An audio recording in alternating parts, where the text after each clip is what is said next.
Hello भाई लोग, कैसे हो तुम सारे। आज हम स्टार्ट करने वाले हैं हमारा पार्ट नंबर 3 ऑफ कंसोलिडेशन। इसमें हमारा कॉस्ट ऑफ कंट्रोल और मैं आगे के भी टॉपिक्स एज पर टाइम चालू कर दूंगा। मेरे हिसाब से माइनॉरिटी इंटरेस्ट भी इसमें कवर हो जाएगा। ये सारी पढ़ाई लिखाई की बात करने से पहले मैं एक चीज़ तुम्हें बताना चाहता हूँ कि मैं आज ये कंपनी ख़रीद के आया हूँ। और अगर आपको ना पता हो तो मेरे पास बहुत अंधा पैसा आ रहा है इस टाइम। और आज 2 अक्टूबर के शुभ अवसर पर मैं 80% ऑफ एक कंपनी का ख़रीद चुका हूँ। यानी कि एक कंपनी थी, मैं डिस्क्लोज़ नहीं करना चाहता, ABC लिमिटेड।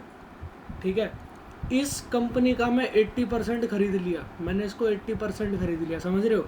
पता कितने रुपए में ख़रीदा है मैंने ख़रीदा 5 लाख रुपए में। मैंने बिल्कुल कैश में पेमेंट करी है 5 लाख रुपए। मज़ा आ गया भाई एकदम। अब मैं एक चीज़ तुम्हें बताना चाहता हूँ कि इस कंपनी की वैल्यू क्या थी। जो ABC लिमिटेड है, आप सबने सुना होगा, अगर हम किसी कंपनी की वैल्यू निकालते हैं तो उसके नेटवर्थ से निकालते हैं। ठीक है, समझ रहे होगे ना। नेटवर्थ आपने सुना होगा यार, किसी कंपनी की कितनी नेटवर्थ है, 1 करोड़ है, 1000 करोड़ है, उसकी नेटवर्थ से पता लगता है। नेटवर्थ हमारे कैसे निकलती है, हमारी नेट एसेट्स से निकलती है। नेट एसेट्स का मतलब क्या होता है कि ऑल एसेट्स में से हम करंट लाइबिलिटी अगर माइनस कर देते हैं, नहीं करंट लाइबिलिटी नहीं, एक्सटर्नल लाइबिलिटी, गॉट इट। यानी कि हमारा जितनी भी एसेट्स हैं उसमें से हम सारी लाइबिलिटीज़ हटा देंगे, एक्सटर्नल लाइबिलिटीज़ हटा देंगे, तो जो भी हमारा बचता है वो उस कंपनी की नेट वर्थ होती है, वो उस कंपनी की नेट एसेट्स होती है। समझ आ गया। तो अब मैंने जो कंपनी मैंने खरीदी है ना, मैं उसका तुम्हें थोड़ा डेटा बताता हूँ। उस कंपनी की जो एसेट्स थी सारी की सारी, उन सभी एसेट्स की मार्केट वैल्यू आज की डेट में उन सब एसेट्स की कितनी थी, 10 लाख रुपए। और मेरे को एक और डेटा पता लगा कि उनकी सारी एक्सटर्नल लाइबिलिटीज़ कितने की थी, वो थी तुम्हारी 3 लाख रुपए की। तो यार क्या मैंने जो ख़रीदा है, क्या मैं 5 लाख रुपए सही दे के आया हूँ? क्या 5 लाख रुपए में मेरे को वो एक्स्ट्रा देने पड़े या कम देने पड़े, एक बार चेक करते हैं। बाकी पढ़ाई वढ़ाई की बात बाद में कर लेंगे, एक बार ये देख लेते हैं, उसके बाद पढ़ाई चालू करेंगे। ठीक है, एक बार मैं नेट एसेट्स निकाल के देख लेता हूँ। नेट एसेट्स हमारे 10 लाख में से 3 लाख गए, तो हमारे कितने बचे, 7 लाख रुपए। यानी कि एक तरीके से 7 लाख रुपए की उस कंपनी की नेट एसेट्स थी, और मैंने उस कंपनी का 80%, ये उस कंपनी की, यानी कि एक तरीके से 100% ऑफ दैट कंपनी की वैल्यू बता रहा हूँ मैं। अब हम आते हैं अपने उस पर कि 80% हमने जो ख़रीदा उसकी वैल्यू कितनी थी। उसकी वैल्यू होगी हमारा 7 लाख का 80%। तो एक बार मैं फटाफट से कैलकुलेटर पे 7 लाख का 80% निकाल लेता हूँ, तो ये हो गया हमारा 5,60,000। सिंपल सी एक बात बताओ, हमने कोई कंपनी 5,60,000 रुपये की कितने में ख़रीद ली, 5 लाख रुपए की। तो एक तरीके से 60,000 रुपये हमें कम देने पड़े, एंड दैट इज़ हमारा प्रॉफिट, या फिर एक तरीके से कैपिटल रिजर्व। तो मैंने तुम्हें सिंपल सा कॉस्ट ऑफ कंट्रोल समझा दिया है। इसे बिल्कुल अकाउंट्स वाली लैंग्वेज में एक बार दोबारा से समझते हैं। So the format of calculating working note cost of control is, मैं तुम्हें बताता हूँ फॉर्मेट इसका क्या होता है। हमारी जो इन्वेस्टमेंट है कितने परसेंट की है, वो यहाँ पर ब्रैकेट में डिस्क्लोज कर देना, उसकी अमाउंट यहाँ पर लिख देते हैं। एक मैं रेड पेन से स्पेशल लिखना चाहूँगा, यहाँ पे हमारा प्री एक्विजिशन डिविडेंड जो होता है वो माइनस होता है। ठीक है, इसको आप अभी मत पूछना, इसको थोड़ा सा साइड रखो, मैं तुम्हें एक्सप्लेन करूँगा। ठीक है, इसके बाद हमारा जो और लेस किया जाता है वो होता है हमारा नेट एसेट्स। नेट एसेट्स की मार्केट वैल्यू पे। अब देखो, नेट एसेट्स दो तरीके से निकाली जा सकती हैं। एक तो मैंने तुम्हें बताया तरीका ये वाला, कौन सा, कि एसेट्स में से लाइबिलिटीज़। बट क्वेश्चन आपको ज़रूरी थोड़ी ना ये वाला डेटा दे कि सारी एसेट्स की मार्केट वैल्यू देगा, करंट लाइबिलिटीज़ देगा, फिर तुम उसे माइनस करोगे, तो इसमें क्वेश्चन की लेंथ बढ़ जाएगी। सो इसका एक दूसरा तरीका होता है, वो मैं बताता हूँ। इक्विटी शेयर कैपिटल उसी परसेंटेज की, ठीक है, और इसमें एक ब्रैकेट लगा के मैं लिखूँगा इंक्लूडिंग बोनस, ठीक है, पता नहीं कैसे स्पेलिंग लिख दिया बट समझ जाना, ठीक है। दूसरा हमारा जो आता है वो आता है कैपिटल प्रॉफिट। ओके, सो ये दो चीज़ें हमारी माइनस करी जाती हैं, तो इसको हम माइनस करेंगे तो यहाँ पर अगर पॉजिटिव आता है तो हमारी गुडविल आती है, और इफ़ नेगेटिव आता है तो हमारा कैपिटल रिजर्व आता है। ओके, तो हमारा ऊपर कैपिटल रिजर्व आया था। सो मैं तुम्हें समझाता हूँ कि इक्विटी शेयर कैपिटल और कैपिटल प्रॉफिट का मतलब क्या है, समझो इस बात को। एक तो हो गया नेट एसेट्स। नेट एसेट्स का मतलब क्या है, मैं एक बैलेंस शीट बना के दिखाता हूँ। यहाँ पर एसेट्स हैं, यहाँ पर लाइबिलिटीज़ होती हैं, यहाँ पर होता हमारा equity share capital plus reserves. Okay, तो अगर मैं नेट एसेट्स निकालना चाहता हूँ तो मैं इसमें से इसको माइनस कर देता हूँ, ठीक है। ऑल एसेट्स में से लाइबिलिटीज़ माइनस कर सकता हूँ। इसका दूसरा तरीका क्या है कि इक्विटी शेयर कैपिटल डायरेक्ट लिख दिया जाए, क्योंकि assets minus liabilities equal to equity share capital minus reserves. I hope so तुम इंटरमीडिएट में आ गए होगे तो तुम्हें ये बात सिंपली समझ आ गई होगी। ये 12th एंड फाउंडेशन लेवल की बात है कि एसेट्स माइनस लाइबिलिटीज़ कर सकते हो या फिर डायरेक्टली इक्विटी शेयर कैपिटल लिख सकते हो, दोनों का मतलब एक ही होता है। सो इक्विटी शेयर कैपिटल तो तुम्हें समझ आ गई, बट अब मैं एक बात समझना चाहता हूँ कि कैपिटल प्रॉफिट क्या है। आपने एओपी बनाया था, एओपी में एनालिसिस ऑफ प्रॉफिट में हमारा यहाँ पर कैपिटल प्रॉफिट चल रहा था, यहाँ पर रेवेन्यू प्रॉफिट चल रहा था। Capital profit is that part जो कि DOA से पहले का कमाया हुआ है, वैसा प्रॉफिट, वैसा रिजर्व जो हमारी डेट ऑफ एक्विजिशन से पहले का है, यानी कि इससे पहले का है। जो इसके बाद का होगा वो रेवेन्यू प्रॉफिट है, जो इससे पहले का है वो क्या है तुम्हारा, वो कैपिटल प्रॉफिट है। और हम देखो, आप एक सिंपल सी चीज़ समझो, सिंपल सी चीज़, आप एक कार खरीदने जा रहे हो, ठीक है, उस कार में ऑलमोस्ट 10 एक्सेसरीज ऑलरेडी लगी हुई है। इसकी स्पेलिंग भाई पता नहीं कैसे होती है, ऐसे ऐसे करके समझ जाना। उसमें ऑलरेडी 10 एक्सेसरीज लगी हुई हैं, तो हमने उन 10 का पैसा दिया होगा, यानी कि मान लो मॉडिफाइड टायर्स लगे हुए हैं, ठीक है, एलईडी ग्रिल लगी हुई है, पता नहीं और क्या क्या सारी चीज़ें होती हैं उसके अंदर, हेडलैम्प्स लगे हुए हैं और सनरूफ लगवा रखी है, ऐसी कई सारी चीज़ें उसमें लगवा रखी हैं। सो डेट ऑफ एक्विजिशन से पहले पहले वो लगी हुई हैं। सो अगर हम कभी भी उस कार को ख़रीदेंगे तो हम उसकी पेमेंट क्या करेंगे, एक तो उस कार की पेमेंट जो भी होगी, यानी कि अप्रोक्स 4 लाख रुपीज़, ठीक है, और मान लो 1 लाख रुपए की उसने मॉडिफिकेशंस करवा रखे हैं उसके ऊपर, तो हम टोटल उसे उस 5 लाख की वैल्यू के लिए पैसे देंगे, ठीक है। उस 5 लाख का जो भी उसने कॉस्ट लगा रखी है उसके लिए वैल्यू देंगे। अब ज़रूरी नहीं हम 5 लाख दें, हो सकता है हम नेगोशिएशन करके 480 दे दें, हो सकता है कि वो खेल जाए, हमें एक्चुअल प्राइस बताया ना, हमें 5.5 लाख रुपए देने पड़ जाए। सो ऊपर नीचे देने से हमारा गुडविल या कैपिटल रिजर्व बनता है, बट हम कितने के लिए पेमेंट कर रहे हैं, जो भी उसमें एक्चुअल लगा हुआ है, जो भी उसमें मॉडिफिकेशंस हुई है, तो जो भी डेट ऑफ एक्विजिशन से पहले वाली होंगी उसी के लिए देंगे। जो उसके बाद हुई वो तो हमारी है ना, वो थोड़ा ना हम कॉस्ट देंगे। तो सिंपल सा मतलब है, जो भी हमारा कॉस्ट प्रॉफिट होता है पहले वाला, उसके लिए हम पेमेंट करते हैं। So this is the format जो तुम्हें यूज़ करना है। अब एक बार एक एग्जांपल ले लेंगे, बट उससे पहले मैं तुम्हें माइनॉरिटी इंटरेस्ट बताना चाहूँगा, बट वो एग्जांपल के साथ बताऊँगा। Let's start an example. तो भाई एक सिंपल सा क्वेश्चन तुम्हारे सामने, बिल्कुल एक सिंपल सा एग्जांपल, ध्यान से समझना, सब कुछ क्लियर हो जाएगा और तुम्हारा एनालिसिस ऑफ प्रॉफिट भी रिवाइज हो जाएगा। देखो, तुम्हारे सामने डेट ऑफ एक्विजिशन दे रखी है 1 नवंबर 2024, ध्यान रखना, डेट ऑफ एक्विजिशन 1 नवंबर 2024। हमने इन्वेस्टमेंट करी 5 लाख रुपए की, कितने उसके लिए, 65% के लिए, got it. Opening equity share capital 3 lakh, closing equity share capital 3 lakh, opening reservation surplus 1,20,000, closing reservation surplus 3,40,000। अब ये सारा जो भी था ये सिर्फ एक डेटा था, ठीक है, इसमें कोई अभी तक एडजस्टमेंट नहीं आई है। अब देखते हैं एडजस्टमेंट कहाँ पर है। एडजस्टमेंट बोनस में है और एबनॉर्मल लॉस हमें दे रखा है। सो हमें बस ये सिंपल सी 2 चीज़ें करनी है और फटाफट से करेंगे विदाउट एनी टाइम वेस्टिंग, तुम्हें आगे की चीज़ भी समझ आ जाएगी। आइए, सो सबसे पहले हम लिखेंगे यहाँ पर अपना रिजर्व्स एंड सरप्लस का balance. So reserves and surplus का जो हमारा बैलेंस है कितना है, 1,20,000 ओपनिंग का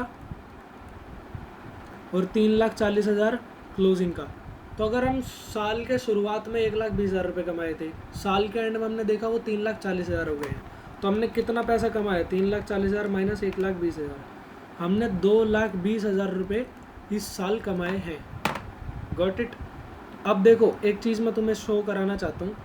यहाँ पर आप देख रहे हो कि इक्विटी शेयर कैपिटल ओपनिंग में भी उतना ही दिख रहा है, क्लोजिंग में भी उतना ही दिख रहा है। इसका मतलब ये है कि बोनस की एंट्री पास नहीं करी है।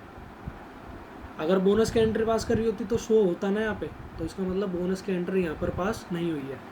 सो सिंपली हमें पता लग गया कि रिजर्व आरपी में बोनस का कोई भी एडजस्टमेंट नहीं है। सो डायरेक्टली हम उसे सीपी में से माइनस कर देंगे आफ्टर टाइम एडजस्टमेंट। सो अभी हमें टाइम एडजस्टमेंट से पहले हमें क्या करना होगा, एक एबनॉर्मल लॉस की एंट्री पास करनी पड़ेगी। आइए दिखा देते हैं, मैं यहाँ पे इस पेन से करूँगा, इससे करूँगा। एबनॉर्मल लॉस, एबनॉर्मल लॉस क्या हुआ होगा, हमारा माइनस हुआ होगा, तो हम इसे प्लस कर देंगे। कितना है, 18,000।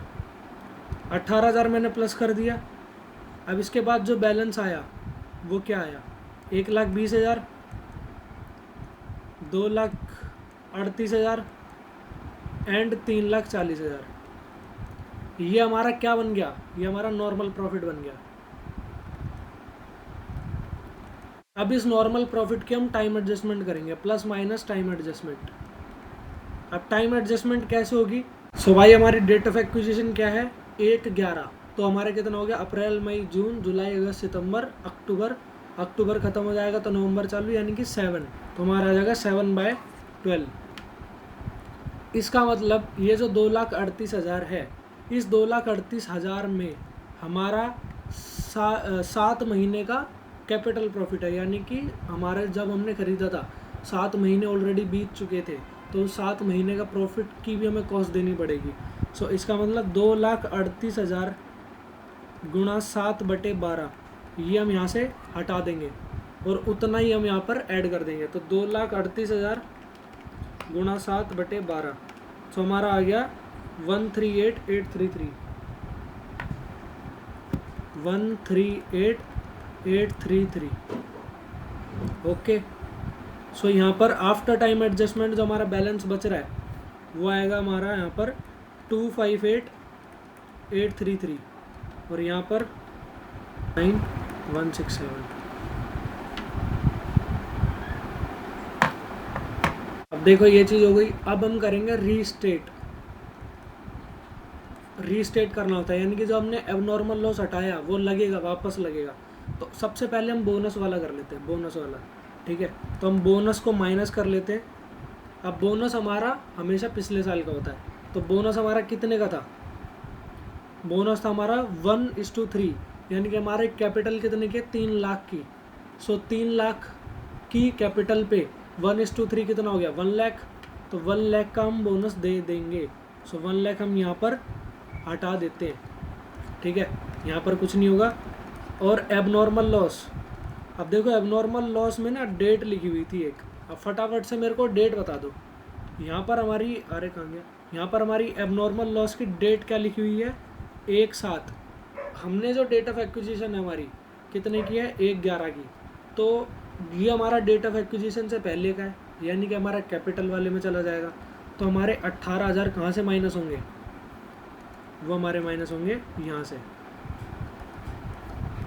सो माइनस करके जो हमारा फाइनल आ रहा है वो बता देता हूँ। तो आफ्टर ऑल कैलकुलेशन हमारा जो बैलेंस आ रहा है वो कुछ इस तरीके से आ रहा है।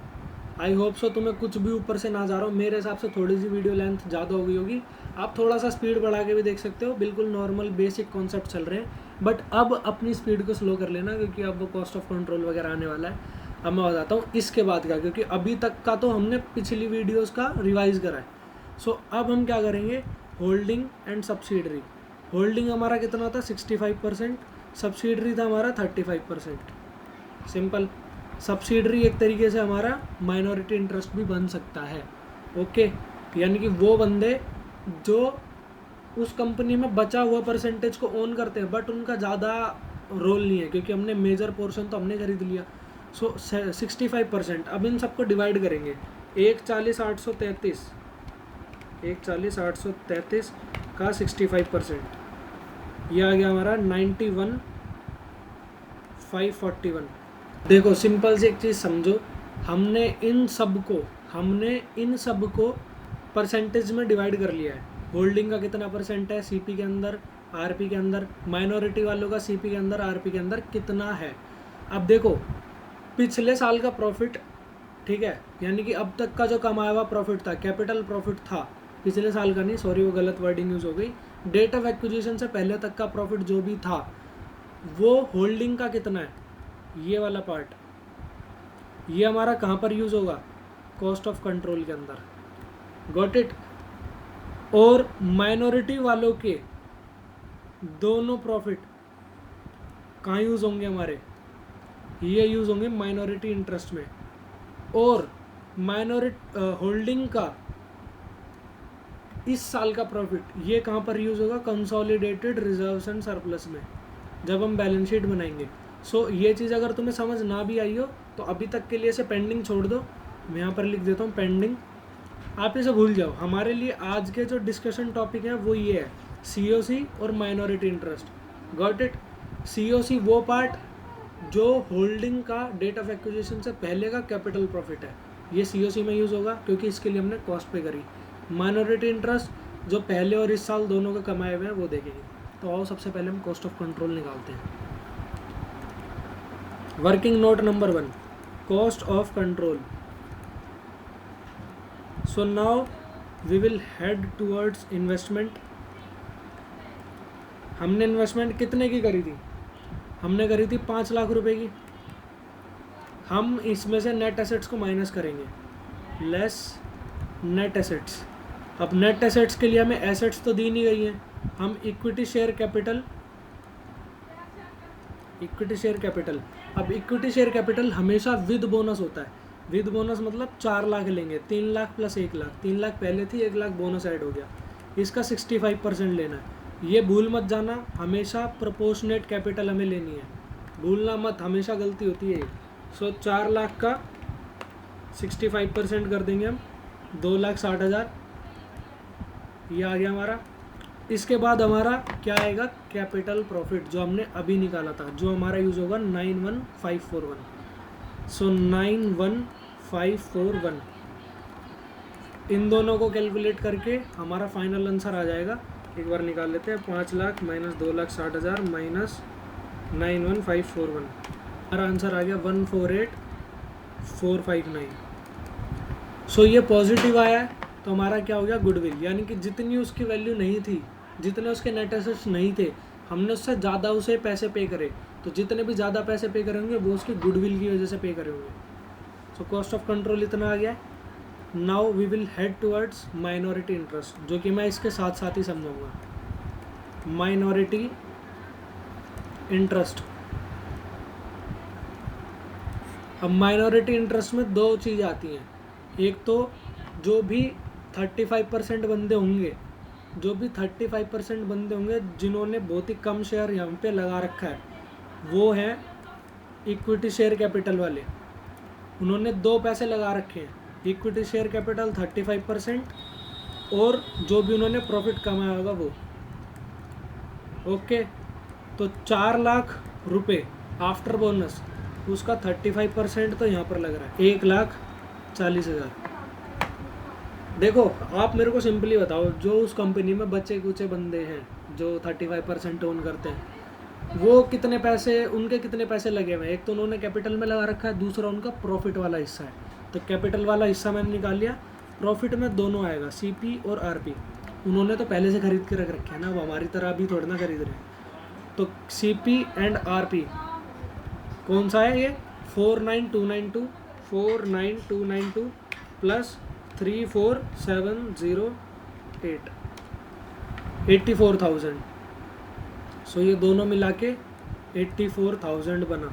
इसका मतलब माइनॉरिटी वाले कितना ओन करते हैं, 2,24,000। सो हमारा बिल्कुल सही आ गया आंसर। आई होप सो तुम्हें सारा समझ आया होगा। मैं एक और बार फाइनल बता देता हूँ, फाइनल कैसे फ्लो चलता है। First of all we prepare, ये लास्ट वाला पार्ट जरूर सुन के जाना, ख़त्म मत कर देना, देखो पहले बता रहा हूँ। और उससे पहले भाई तुमने अभी तक सब्सक्राइब नहीं करा तो यार क्या कर रहे हो, सब्सक्राइब करो और वीडियो को लाइक करो, अपने बाकी दोस्तों में शेयर करो। मेरे को जितनी ज़्यादा रीच मिलेगी मैं उतना इस सीरीज़ को डेडिकेटेडली कंसिस्टेंटली कंटिन्यू करूँगा, मेरे को मोटिवेशन मिलता रहेगा। आओ चलते हैं। सबसे पहले हम AOP बनाते हैं। AOP से हमारा CP एंड RP निकलता है। अब हम इस CP और RP में परसेंटेज लगाते हैं, ठीक है। हम इस CP और RP से परसेंटेज निकालते हैं। अब इस CP का जो भी निकला है यहाँ से हम बनाएंगे कॉस्ट ऑफ कंट्रोल, ठीक है। अब उस कॉस्ट ऑफ कंट्रोल में हमारा इन्वेस्टमेंट, ध्यान से सुनना, बिल्कुल कवर कर रहा हूँ, इन्वेस्टमेंट माइनस नेट एसेट्स होता है। अब नेट एसेट्स में हमारा इक्विटी शेयर कैपिटल आता है प्रोपोर्शनेट, और हमारा क्या आता है, होल्डिंग का परसेंटेज इनटू में CP।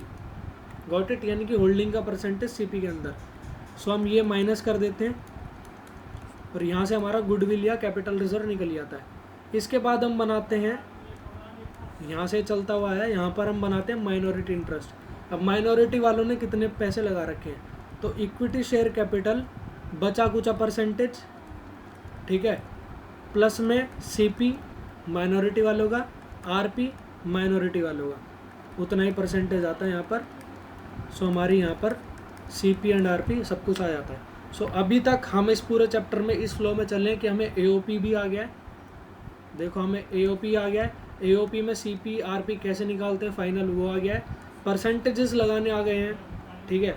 कॉस्ट ऑफ कंट्रोल का फॉर्मूला पता लग गया, कैलकुलेट करना आ गया, और उसके बाद माइनॉरिटी इंटरेस्ट बनाना आ गया है।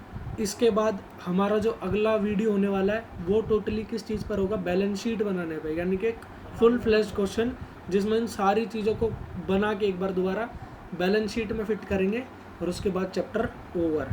कैसा लगा बता देना, वीडियो कैसी लगी भाई कमेंट में ज़रूर बताना, और लाइक कर देना भाई to boost my motivation, okay. और अपने दोस्तों में शेयर करो विद दैट एनर्जी, जिस एनर्जी से मैं तुम्हें पढ़ा रहा हूँ भाई तुम भी पढ़ो, और अपनी अक्टूबर से जो तुम रिवीजन स्टार्ट कर रहे हो जनवरी के लिए, आई होप सो तुम्हारा बढ़िया जाए, सारे रिवीजन बढ़िया जाए। कोई भी दिक्कत आए टेलीग्राम पे आओ, लिंक डिस्क्रिप्शन में, मिलते हैं आगे। Thank you and peace out.